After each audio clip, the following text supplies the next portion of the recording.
30 lakh टंकार brown sugar जबत सह कुख्यात brown sugar mafia टाकुलु राजा गिरफ।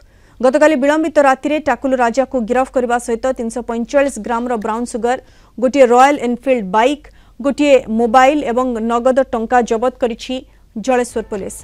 जबत brown sugar आनुमानिक मूल्य 34,50,000 टंका है। एने सूचना दैछन्ति बालेश्वर एसपी राजप्रसाद।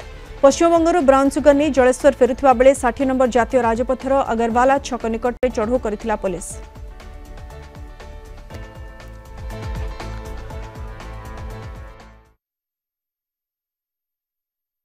$345 ग्राम ब्राउन सुगर जब्त कराई से कोठी आनुला फ्रॉम वेस्ट बेंगल साइड से आसूला से गोटे बाइक रे थिला से बाइक भी जब्त कराई बैकवर्ड फॉरवर्ड लिंकेज सब एस्टाब्लिश करुछु कोठी आनुला और कोठी को डिस्पोज ऑफ करि थांता सब प्रकार आम तदंत चलुछि। लोकन अगेंस्ट ऑलरेडी 7टा केस रजिस्टर अच्छी 2020 मसीहार।